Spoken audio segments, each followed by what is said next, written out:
Okay, so in this video, we are going to walk through some examples of some more difficult um, integrating using u-substitution examples. The same kind of strategies still apply.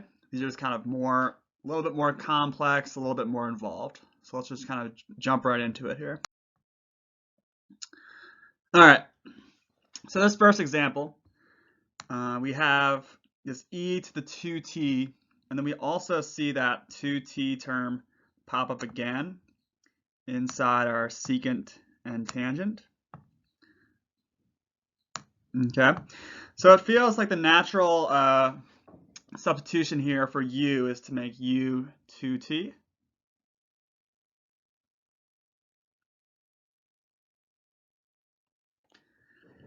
And then once again, I'm just going to get the differential. So du equals 2 dt. It's going to divide that 2 over. So I'll have 1/2 du equals dt. All right, awesome. So now when I'm getting the integral all in terms of u, okay, I'm just going to have that 1/2 out front from the 1/2 du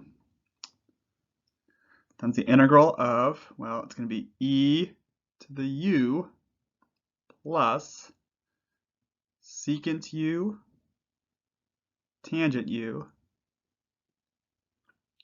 du. All right, great.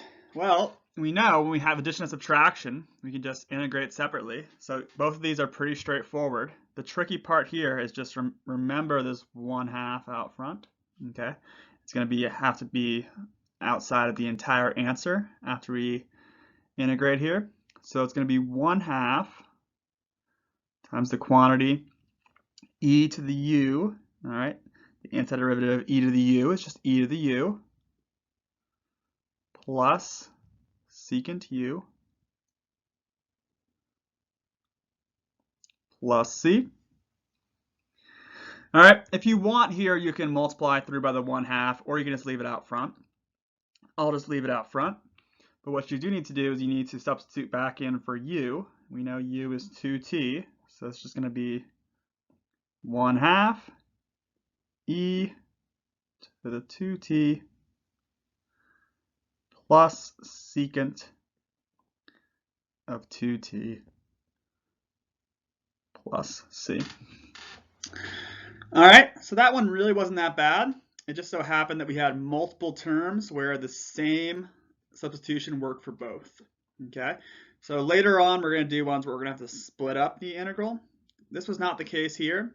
Okay, the same substitution, the 2t, worked for both terms.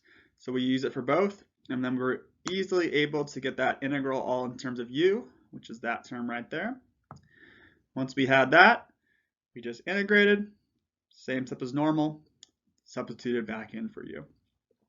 So really, not even all that bad, this example to start us off. All right, so this one definitely looks a lot messier than the one we just did. So we have sine of t times this quantity of 4 cosine cubed t plus 6 cosine squared t minus 8. All right, so our usual strategy of kind of taking our innermost function, all right, not really going to be applying here, okay?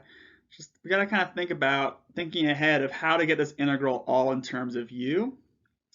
I know we have this relationship where the derivative of sine is cosine, and the derivative of cosine is sine, okay? I have a lot more cosines here than I have sines, so I'm thinking it's going to make the most sense to make cosine our u here. So let's see how that works out for us. So if u equals cosine of t, and then if u is cosine of t, du, we'll just take the derivative of cosine, it's just going to be negative sine t dt. Okay, so we're still going to have quite a few terms here, but it's going to be at least put in a format that we know how to do, okay? Because if we take a look, we have this sine t dt. That'll be taken care of by the du. And then for cosine t, okay, that'll come out as u with all of these terms here. Okay. One final thing we want to do is just move that negative sign over. So just divide by -1. Negative du equals sine t dt. All right, great. So now let's get our integral all in terms of u. So I'll have that negative out front. And the sine t dt, that's been dealt with the du. So all I'm filling in is just going to be 4u cubed plus 6u squared minus 8 du. All right, so beautiful. We just have a nice polynomial here. Okay. Once again, don't forget about that negative out front. It's very easy to just drop that. But for each of these terms, we're just going to be using our reverse power rule. So we'll have u to the 4th, 4 divided by 4, so that's just u to the 4th, u cubed. Remember, we just add 1 to the exponent, divide by the new exponent. So 6 divided by 3 is 2, minus 8u plus c. All right, so here I am just going to distribute through by the negative just because it makes it a little bit cleaner. And we also need to substitute back in for u. So I'll have negative cosine to the 4th t minus 2 cosine cubed t plus 8 cosine t. Notice I just distributed through by that negative out front, so all those signs changed. And then we can't forget the plus c.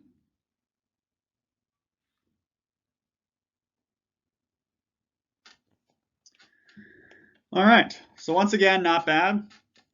Once we've made that substitution. All right, it's kind of tricky to figure out what substitution to make there, but once we've made that, it's really not too bad.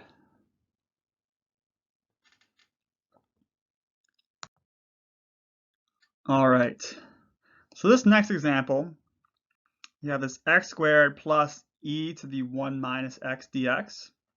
Okay, this term here, this x squared, I know how to integrate that without having to do any kind of u substitution. Okay, this one will require a u substitution. So what I'm going to do is just split up this integral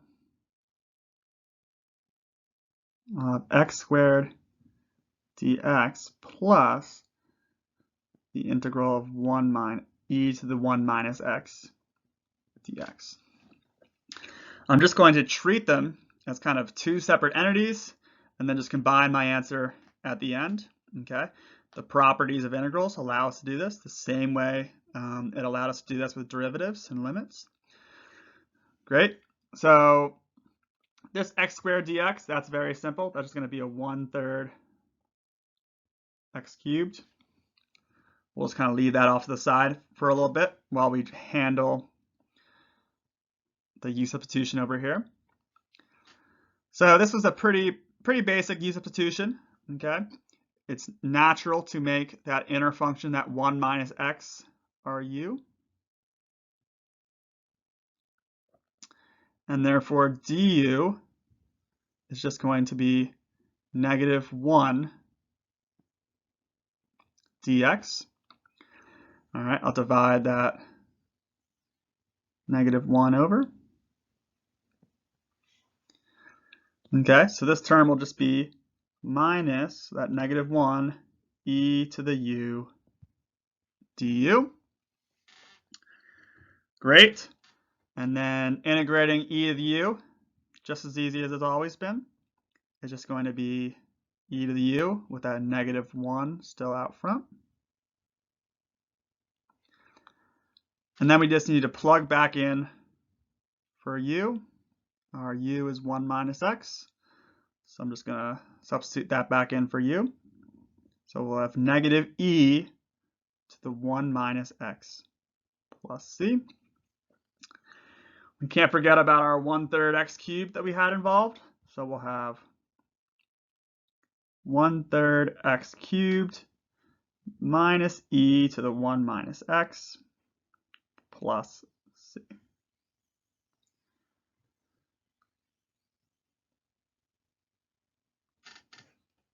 Okay, a few notes here. All right, don't try and force terms that are very easy in a substitution rule. Okay, all of our previous rules and properties of integrals still apply. So if you see an easy term, it's not a mistake. Okay, do it how you know how to do it. Nice and simple. Excuse me. Nice and simple. Reverse power rule there. Okay. Another thing you want to be careful of is some people may think that this step here, this kind of splitting it up into two integrals is unnecessary, and they try and just treat it all as one integral like this, x squared minus e to the u du.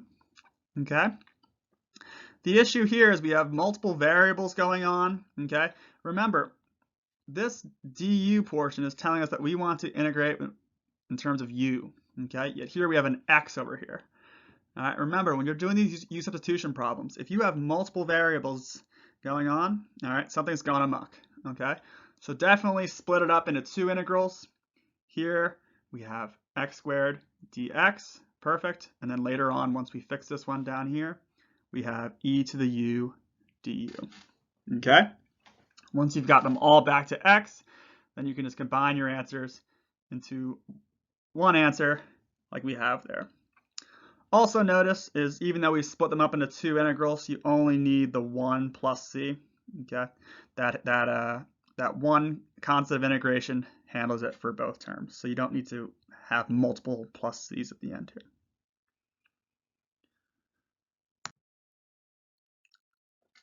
Okay. So once again, we have multiple terms here. Okay. We have e to the negative z plus secant squared of z over 10. Okay. So I'm going to kind of do the same thing I just did. Let's kind of break it up into two integrals here. So I'll have e to the negative z dz plus secant squared of z over 10.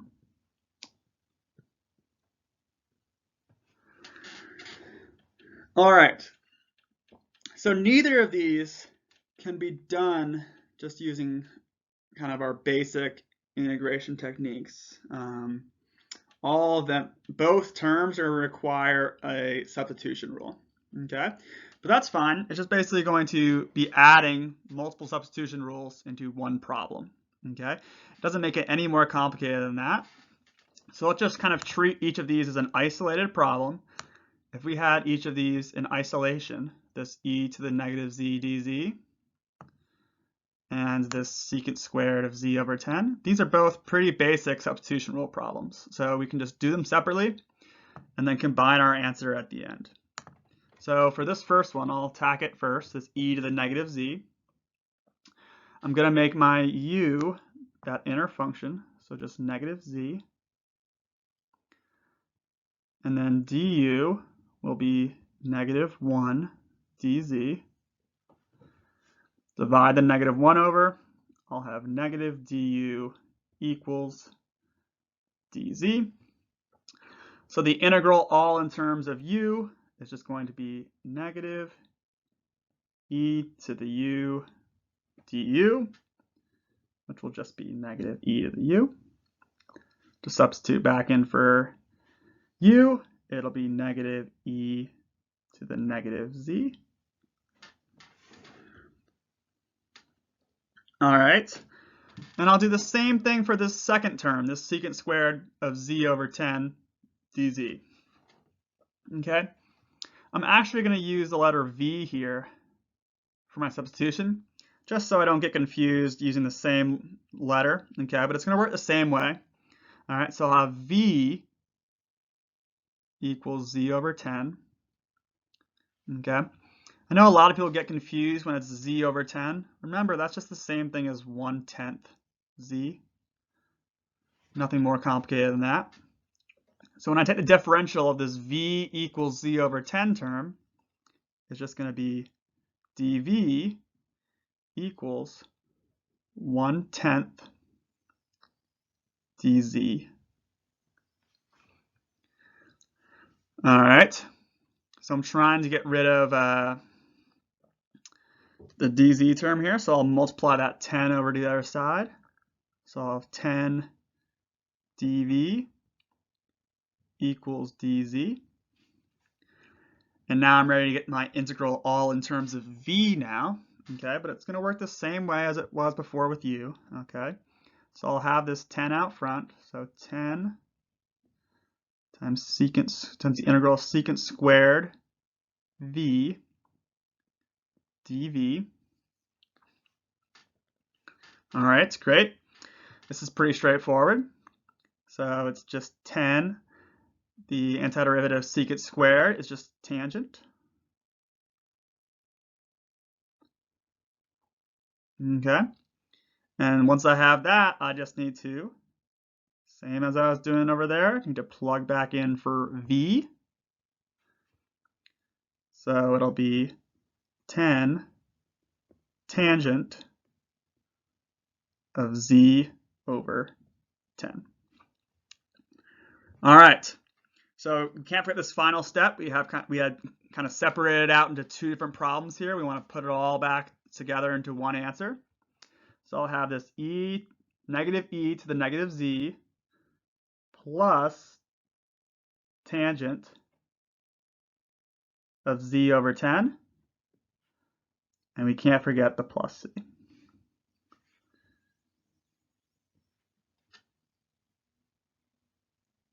And there is our final answer right there. All right. Awesome. So this will be our kind of our final example for this video. It's getting a bit long, okay, but it's going to be a very similar idea to the one we just did. Okay, so I have, once again, I have kind of two more messy terms than before, but still same general idea. Kind of two terms here separated by addition.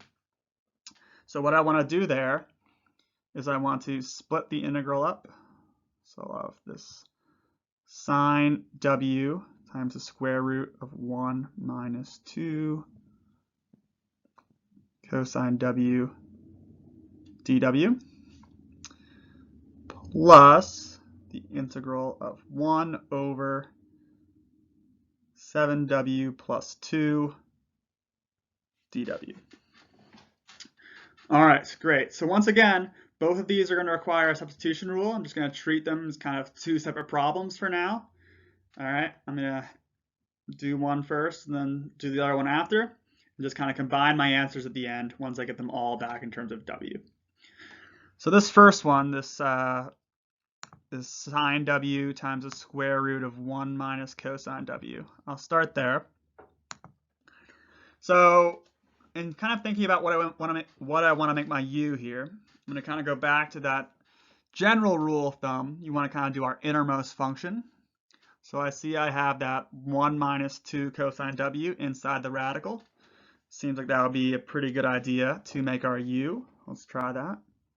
So u is going to be 1 minus 2 cosine w. And then it looks like it's going to be too complicated to just get out that sine w. But when we take the differential, it's going to work out pretty nicely. Derivative of 1 is just 0, so that falls off. And then the minus 2 cosine w. Well, I know the derivative of cosine is negative sine. So the derivative of negative 2 cosine w is going to be positive 2 sine w dw. And just like we've been doing, we don't have a 2 up here, so I'm just going to divide that over. So I'll have 1/2 dw oops, sorry, this should be u over here. Sorry about that.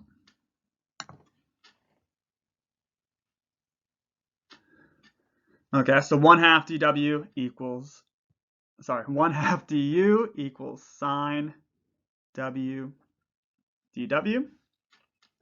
And now I'm ready to get that first integral all in terms of u.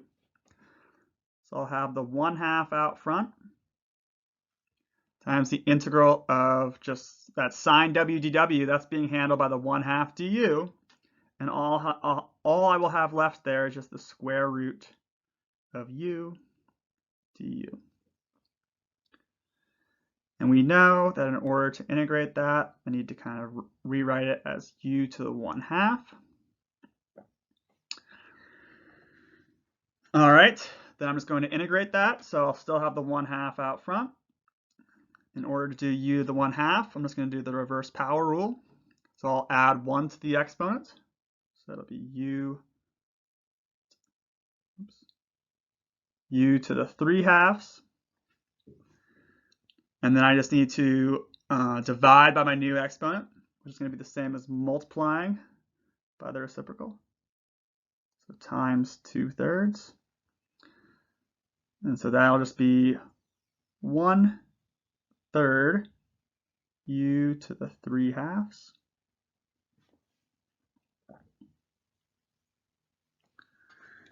Great. All right, and then once again, I want to get lost in the weeds here. Remember, we still got to do the basics. We still got to substitute back in for u. So just plug that in. So I'll have 1/3 times the quantity of 1 minus 2 cosine w to the 3/2. All right. And that's only half of it, okay? Because we got to do our second term over here, this 1 over 7w plus 2 dw. All right, so I'm going to do this substitution here. All right, I'm going to use the letters v, okay? Once again, just like the last example I did, it works the same thing as u-substitution. I'm just differentiating my letters here. So here, I'm going to make that whole denominator my u. So I'll make 7w plus 2. And then it'll be dv equals 7 dw. Don't have any extra 7 there, so I'm just going to divide that over. So I'll have 1/7 dv equals dw. So it works pretty simply to get this all in terms of v. I'll have the 1/7 out front times the integral of 1 over v dv. All right, so great. The antiderivative of 1 over v, remember that is just ln, natural log. So this will all just turn into 1/7 ln absolute value of v. And then we just need to plug back in for v, which is just that 7w plus 2. So I'll have pick the wrong color here.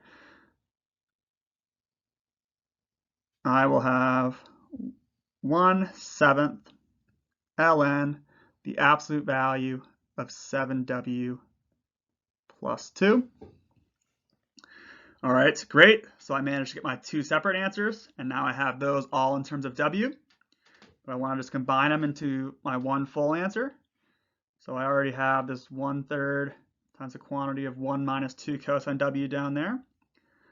I'll tack on my plus 1/7 times the natural log of 7w plus 2. And then don't forget that plus c. You did all that hard work. It would be a shame to miss the plus c. And there, that entire mess is our final answer.